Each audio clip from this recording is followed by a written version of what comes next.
And the title of the series is When God Says No. When God Says No.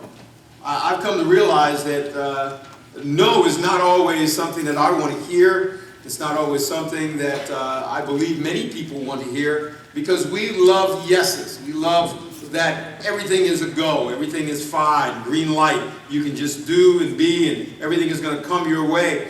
But in many cases and many times, we live in a world that stops us, and many times it hinders us from having things be just the way we want them to be.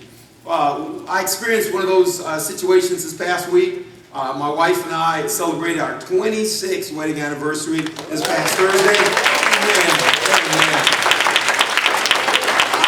Unfortunately, she's not in here, so you have to do it again when she comes back. I want her to fully appreciate what she's gotten. And so to celebrate our 26th, we did a road trip. And so we were on the road, we were traveling a distance. And you know, as it is, when you travel, you need to get some gas. And so at one point we realized that we needed to fill up. And so I pulled off the road heading to a gas station. And as I got in, I realized that the car that was on the road ahead of me also pulled off, also made it into the gas station. And we almost were heading in the very same direction. We're heading to the same couplet of pumps. And so that person went in, but didn't go all the way through. 2 pumps were in a row. He stopped at the first pump and didn't go through, or stopped at the second pump and didn't go through to the first. So I'm right behind him. And I thought, man, you know, I'm already here. I hope he'll just transition and realize that I'm here and pull up to the front. But he didn't. Turned off the car and he got out. And so I communicated. I said, you know, can you pull down a little further so I can pull in to this pump? And he got indignant. He got a little upset, a little mad. And he pointed to the pump that was next to the pump he had stopped at, and it was kind of like, well, that one's not broken, is it? And I was like, what? But then he got back in his car, and he pulled to the pump that was the first pump. So I pulled in, and he gets out, and I get out, and I'm not giving any eye contact, he's not giving me any eye contact. And my lovely wife on the inside, you know, communicated to me, why don't you tell him thank you? No. Oh no. See, he wouldn't have pulled up unless I had said something. And even when I said something, he had the nerve to have an attitude back. Why would I thank you for that? I'm out celebrating my 26, having a good time with my wife, and you just gotta throw all that shade at me. So then all of a sudden, you know, he finishes up, he goes inside the gas station, guess he has to pay and do whatever he's going to do. And so I pulled my car over, and I went in too, because I had to use the bathroom. And so before I went in, my wife says, you know, you really should tell him thank you, because he might open up a door for you to give the gospel to him. I'm like, I'm not hearing that. I'm just not hearing that. He wasn't very nice to me. Why would I tell him thank you for that? And the other side is, I don't know if I want to see him in heaven. Not even that far. But my thought was, you know, if he really is a little bit on the edge, and I'm not sure where he is mentally, and all of the news stories, I'm wondering maybe something will jump off because I engaged him again in conversation. Obviously, he wasn't too happy. So I didn't say anything, I wasn't really for it. But as I was going in, you know how it is, the Holy Spirit starts to really lay it on me. And he said, you really should say, thank you. So it's like, oh, okay. So I'm walking in, and who do I see come walking towards me? Still smirking, still got that attitude coming. And so as he's coming towards me, I'm like, thank you so much for moving your car forward and letting me pull into that spot. And he said, no problem. No problem? No problem. And if it wasn't a problem, I wouldn't have had to talk to you. If it wasn't a problem, I wouldn't have had to mess up my... If it wasn't a problem, why didn't you just move? And why'd you have to mention another pump anyway? So I want to start off by just telling you, we don't like no's. We just don't like no's. We like things to flow well, we like things to go well, we like things to just go in our direction and be the best for us. Now, I want to roll that back, because I know as a church, we are going to a season when there are many of us who are being challenged. Many of us who have prayed for loved ones and gotten a no back. And in some of our cases, we have walked with those in our family who have seen some of our loved ones die. I know that there are some of us who are here. We've prayed over various situations and challenges, and as we prayed over that things have not turned the way we might want it to be, and God has told us no. And there are some of us who are struggling in some cases with our faith because we want God to operate, to change things. Maybe in marriage, may have been our relationship with our kids. It may have been our job situation. It may have been our health. It may have been just battling with something that we have battled with for a long time. And we keep asking God, Lord, won't you change this? Won't you do this? And we get the answer back, no. It's difficult, isn't it? It's hard, isn't it? And so for the next 3 weeks, I want to lean in on that topic. I want to lean in on that subject. When God responds no. When God responds no. This week I want to look at it from the perspective that it is something that God responds no to after we have messed up. After we have done that which is wrong, after we have, in some cases, sinned and not lived as we should, and we want God to change the results that we now have to live with. And the answer comes back, no. In some of our cases, it might have been that we've abused drugs or we've abused alcohol, and there is an effect on us now that we struggle with. Still having struggles in that area, still maybe struggling with the fact that there are mental or physical issues, mental issues from our disobedience in walking a certain way.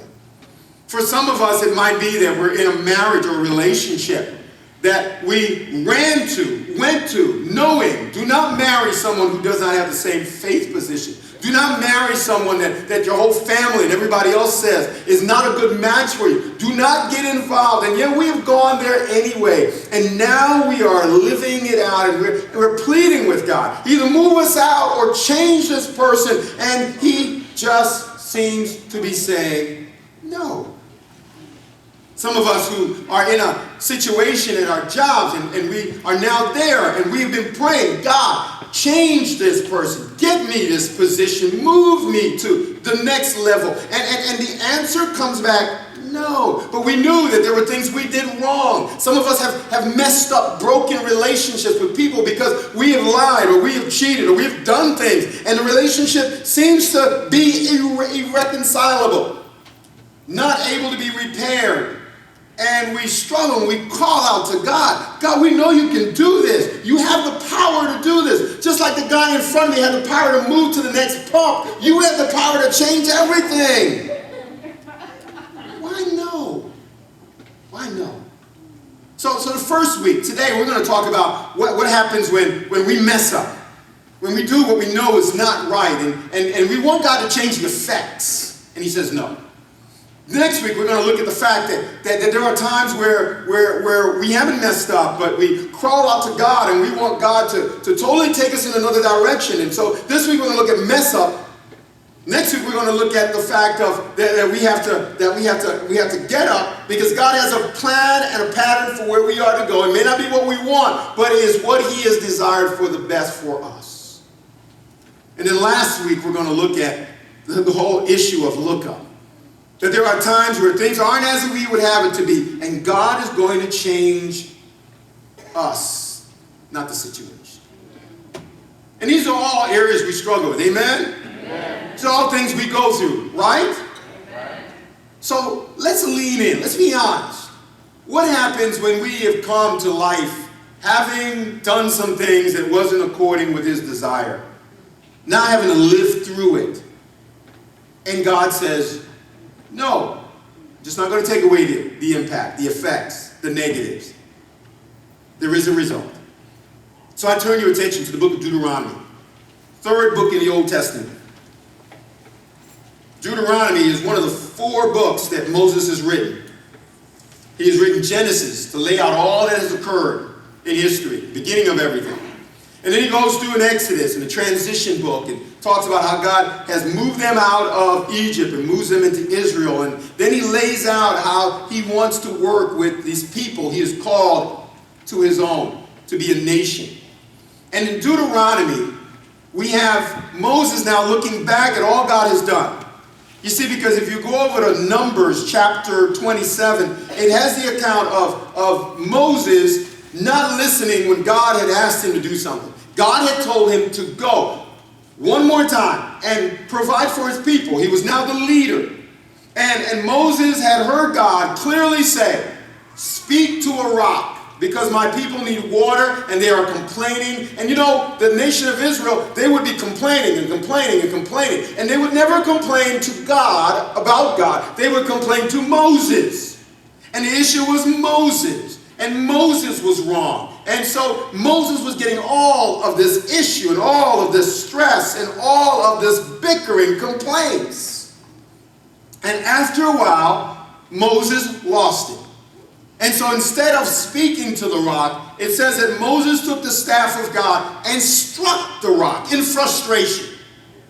Water came out, people were taken care of, but God said, Moses, you have done wrong, you have been disobedient, you have not honored me and focused everyone on me, you've taken the limelight, you focused everyone on yourself. Therefore, all that you have done to this point, leading to taking my people into the promised land, the land that I promised to them, the destination of their whole existence and direction and journey, you will not enter in. And so now, here's Moses. They've just come out of a victory. Joshua has led them in. And he realizes, wow, we're about to enter into the promised land. And so as he's laying out all that has happened in the past, hoping to encourage God's people, live for God, he now starts to think about what happened. And realizing that he's not going to go in because of some sin he has done in the past. He begins to plead with God. Note that in verse 23.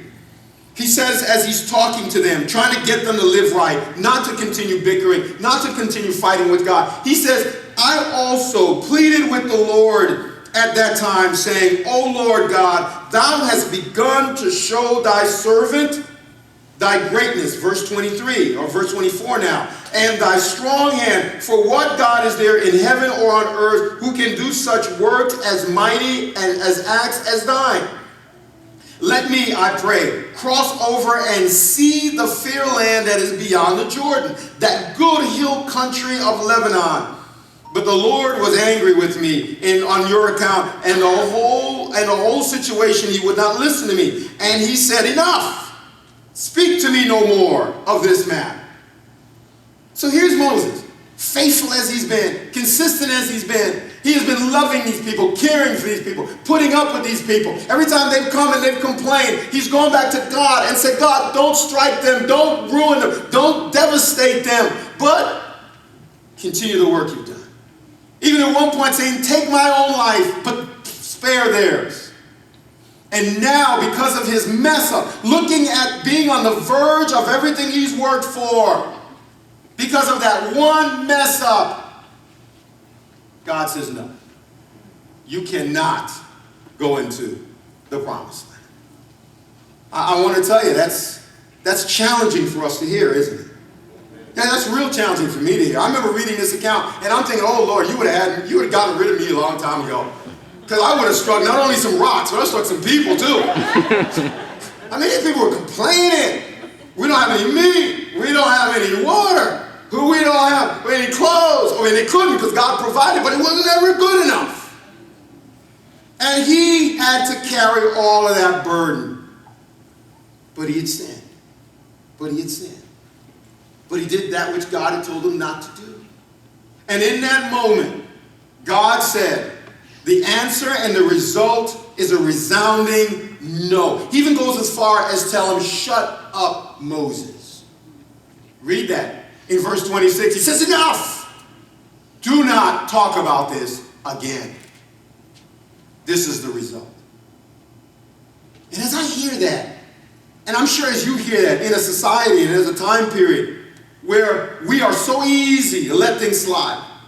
Where it's okay, we can forgive, we can let it go. We don't have to go back and rehash this. Just kind of let him in, Lord. Just let it slide. That to hear God say no sounds foreign. Even further, he says, God was angry with me on your account because you all pushed me to mess up. And he said, no.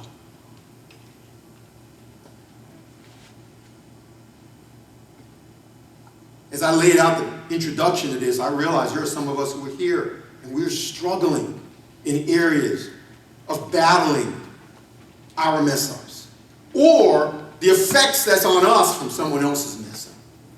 Person who said that they would love us and always be with us, and so now we've got this baby we're raising. He's not there. That person who said, it's okay, I'm clean just this one time. Let's do unprotected sex. Now I'm infected. Oh, I got wrapped up in it, started looking at that page, and now I've lost my marriage, I've lost my job, I am addicted and hooked.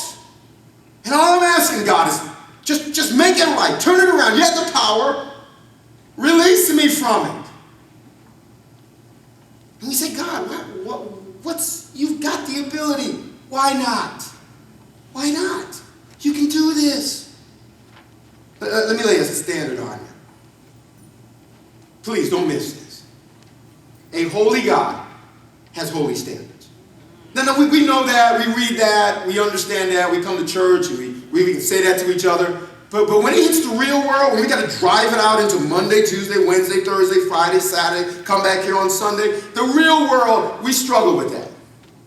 A holy God has holy standards. That means that is who he is. He is perfect. He is holy. And he tells us, I want you to understand and walk with me in a full understanding of who I am. So for you to just kind of excuse things and expect me to excuse things, no, that's who I am. I demand that you live a life of holiness. And so when we struggle with areas where we have intentionally, in some cases, messed up, Lord, please forgive me. I don't want this ticket as the police officer walks to my side mirror, knowing that I had been speeding. We say, Lord, just let it be my brother. Let it be somebody that I know. Let me be able to talk him out of it or talk her out of it. And we still get the ticket. And we say, but God, I've been serving you. I'm here at church and I'm reading your word and I'm not doing some of the things I used to do. What happens when he says no? See, the challenge that comes again to us is the realization that God's standards are always going to be consistent. And we are to live holy with God. But the reality of it is when we mess up, realize there is a result of that. And we have to start off by initially facing that result.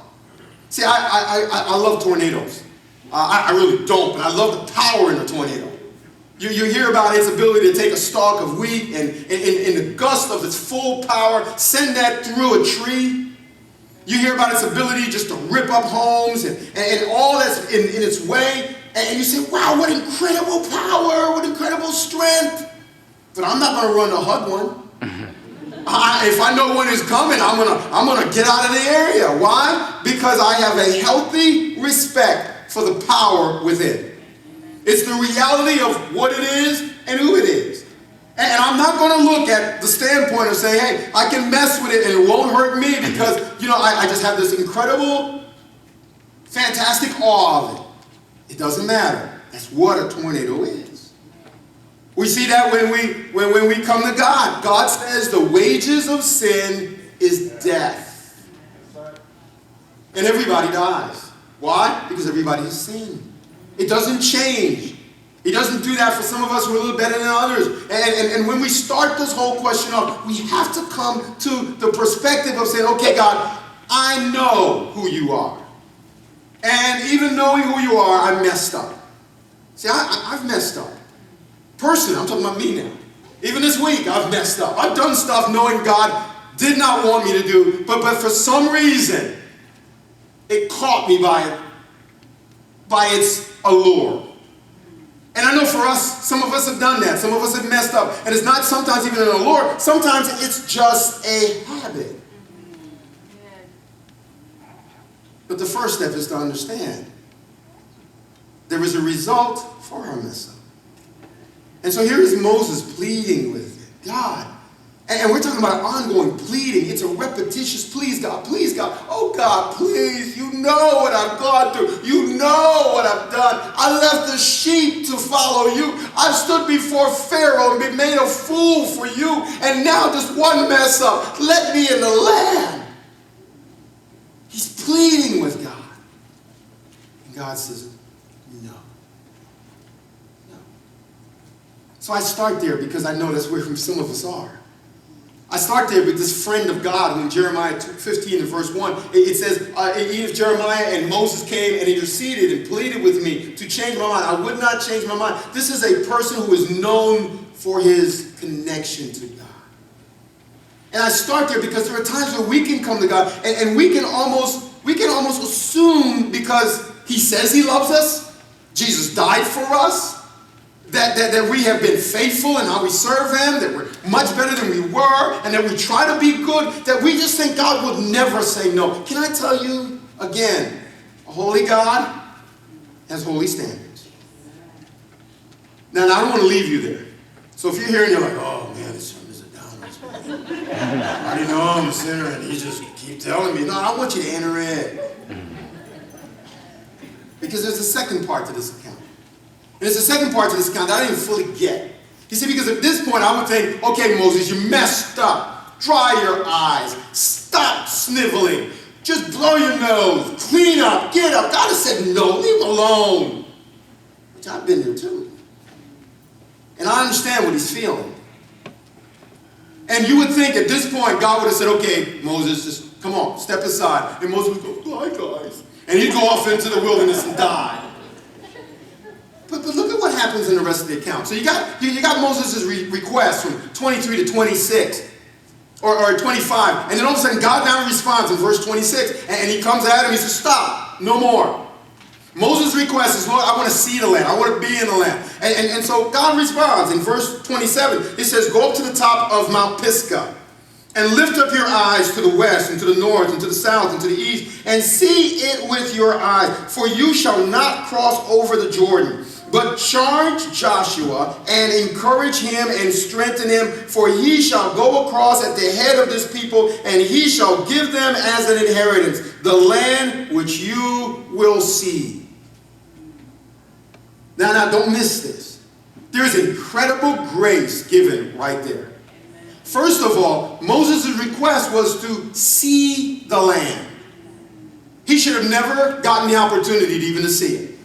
And yet God says, look, I'm going to take you up to the top of Mount Pisgah, and you're going to be able to look at a panoramic view of all that God has. You're going to be able to see every single benefit to what your people, to what the people you have led, the people you have loved, the people you've given your life for are going to enter in.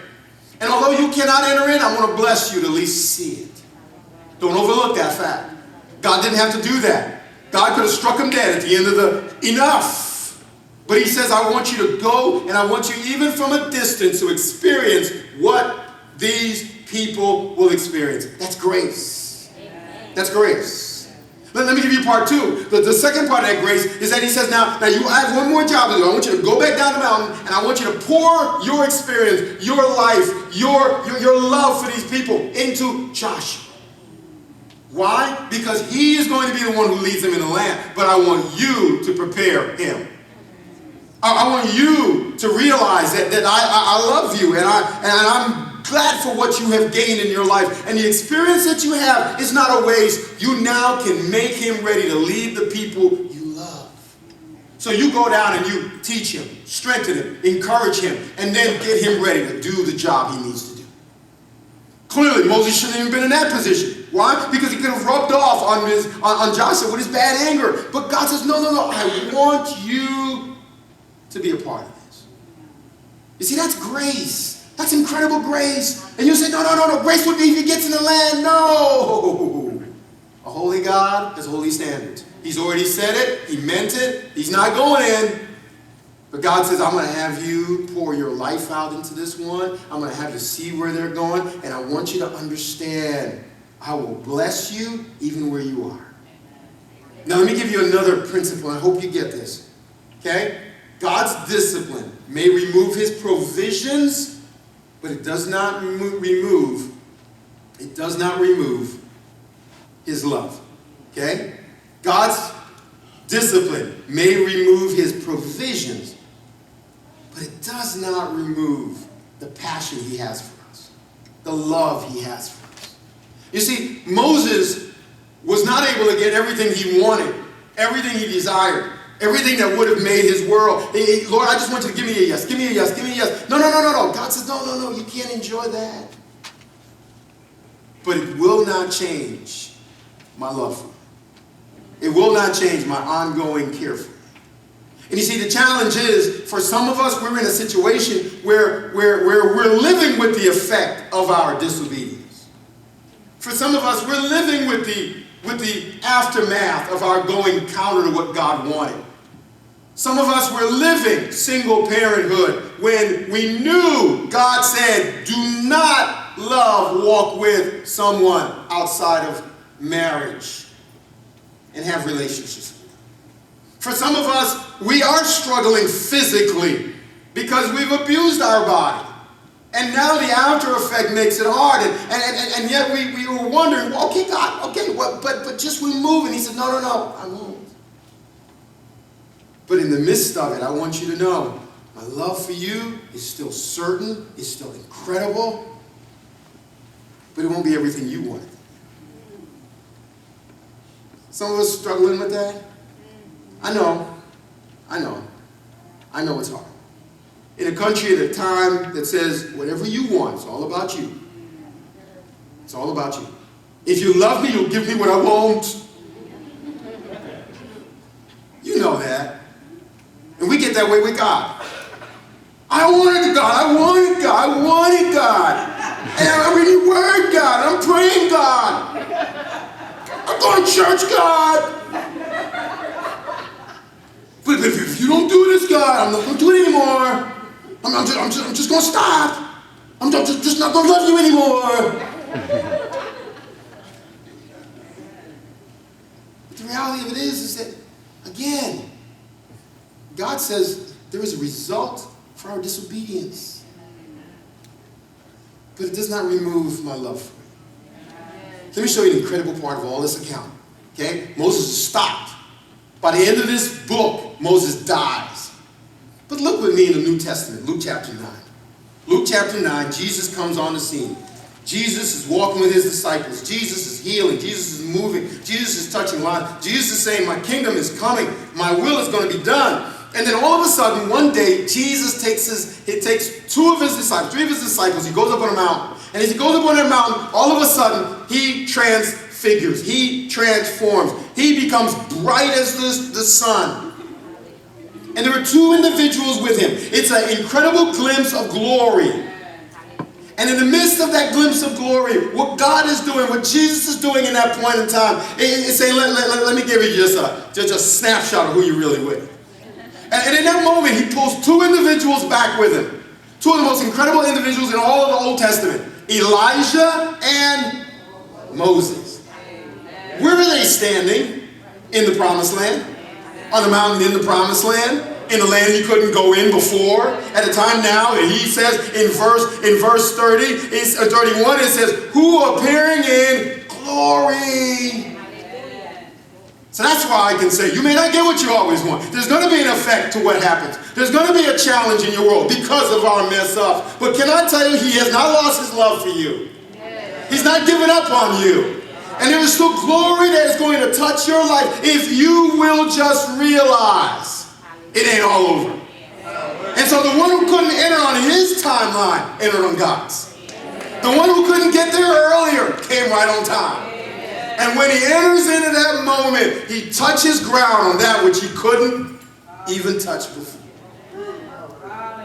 Wherever you are, whatever you're going through, whatever you've done, however you've fallen, however much you in high-handed rebellion and walked away from God and done some stuff, can I tell you, it ain't over. He's not given up on you. There is still glory that is due to you if you will allow him to have his way. And not just what he wants to do with you, but what he wants to do even in some of the ones who came from your mess up. Because some of us here are parents. And those kids came not as sin, but the results of our sin. Can I say that? I'm not going to have any angry parents meet me at the front door. But let me point you to a few things. Let me point you to a few results. If you got a pen and paper, I want you to write this down. Okay? Because the reality of it is we have to respond right. Whatever happens, God still has a desire. Let me give you 5 responses. 5 responses when you mess up. 5 responses when you mess up. The first one, before you mess up, be content and resist the greener grass problem. The greener grass syndrome. That's a syndrome that in most cases, when we sin and go outside of God's will, a lot of times it's because we don't like God's will. And we usually get tempted away from God's will when we figure and we think, well, if we just had it different, if I just was with him, or I'm just with her, or my kids could just be sent off, or maybe I could just kind of work this whole situation out myself. Or maybe that job, I just know God has that job for me. And I'm going to mess up where I am, so I'll be fired or I'll leave so I can go get that job. But we never take the time to be content where we are. In that marriage, in that singlehood or singleness, in that situation where the job is not all that we want it to be, in that relationship with our family, our parents and our siblings who just don't get it that we're more than they make us out to be. You see, the inability to be content where you are sets you up to go outside of what God has for you. And most Christians are quick to jump out of where they are because they just know God has something better for them. Enough said? So the first thing is guard your heart. Hebrews 13 tells us, be content with where you are. Be content. Be content. Be content. Philippians 4 says, whatever situation I'm in, I'm content. I'm content. God has me here. And that's the starting point. The second part is if you bite the fruit, if you do sin, confess it. Confess it. Don't complain. Don't come to God and say, God, you shouldn't have me in this situation. You know I was just a little mess up. You know how much I've given to you. You know how much she did or how much he did. And it's not that bad, God. No. Just lay it there. I have sinned before you, God. And I don't deserve your mercies. And I'm wrong. I'm wrong. You see, because you'll never come to God looking for what he has for you if you're okay. And there are some of us who still will justify the reason for our problems as somebody else's action. And there's no way we will ever change unless we bear up under it ourselves and say, I blew it. I have sinned. That's not a very common word today, is it? We'll blame a whole lot of other stuff. We'll blame a whole lot of other people. But when you come before God, you got to come naked and open. Why? Because the holy God has holy standards. Number 3, pray for God's grace to remove the penalty. Pray that you'll get out of Dodge. Pray that there will be an escape card given to you this time. Pray that you'll receive grace. It's okay. It's okay. God does that. We mess up and God gives us grace. Most of us, Lord knows, most of us are living on grace. Amen? Amen? Look down your row and just say, yeah, I know you are. I know you are. I know you are. We live on grace. Why? Because none of us can be perfect. None of us can be good enough. The That's the whole thing about the gospel. The gospel just levels us naked and clean and just says, look, you can never earn God's love. Why? Because you cannot ever be good enough. But when we walk having trusted in Jesus, we still operate more dependent on grace than on our own abilities. And we lose out when we get to the point where we think we've cleaned up enough. I can handle this on my own. No, you can't. No, you can't. None of us can. And so the reality of it is that for every single one of us, we must, in our time of mess up, in our time of disobedience, ask for God's grace. Yeah. Because we don't deserve it. And number 4, seek to discover God's blessing in your post-sin life. Seek to discover God's blessing in your post-sin life. Seek to discover why now you are parenting solo.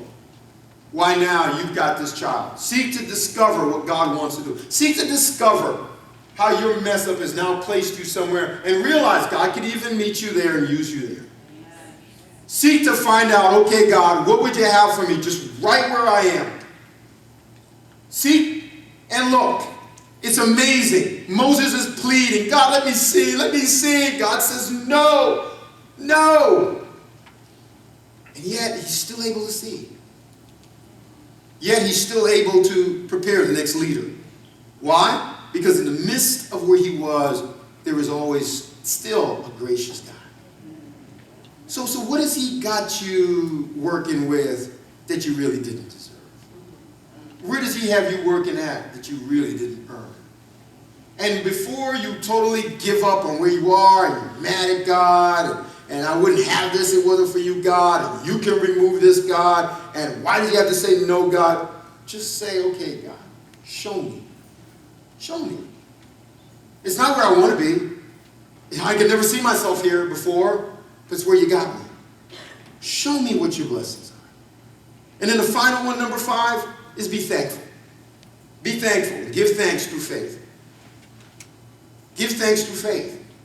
See, there are some of us who are going to be amazed at what God's going to do as he uses our mess up in faith. We thank him for, and then he's going to bless us in the long run. There are some of us who've got kids now, and our kids were outside of God's plan, or I should say outside of God's order, the way he would want it done. But thanking God for us changes our view. We won't see his daddy in him every time he runs into the house screaming and hollering, acting a fool with his no good, non-commitment self. But we'll be able to say, okay, God, okay, I know this is how it is, but I thank you for my child. I thank you for another day without just losing my head over my child. I thank you for what you're going to do with my child. I'll give him to you. Do you know how many men throughout the Old Testament were born in sin? Many of them. The fact that you have many who come out of multiple marriages, having been the last child in Joseph's case, should have never existed. He wasn't the first child to the first wife. And you see these individuals. You see Solomon, that was married outside of marriage. That was born outside of a real marriage. And his dad acted in adultery. And yet, one of the greatest kings ever. And you just keep seeing it laid out. How dare we not believe God for our kids? How dare we not believe God for him working where we are when he says, I will use all things for my good. Even your messes. Some of us are here and we're on our second marriage and our third marriage and we feel the pressure of it. And God says, look, just again, sink in where you are and let me have my way. But you see, if we're still the ones who make the decision, then we're saying, okay, God, neutralize anything you want to do. Instead of being open for God operating the way he does. But he says, I have a purpose. And it may not be where you want to be, or it may be where you never thought yourself being. But if you trust me, I will use it for my good. So this morning, I want to pray for somebody. Don't know where you are, don't know what you're struggling with, don't know what's going on in your world. But I do realize this. God says, I have a purpose that's beyond anything you could ever see. And even when you mess up, you pour all that is not to be a part of that recipe in, I'll still use it for my glory. But there's some of us who need to be freed up. Some of us who need to be prayed over. Some of us who need to take a step of obedience and say, okay, God, I surrender. Here I am. All that has come before, all that I've gone through, all that I'm still struggling with, I surrender.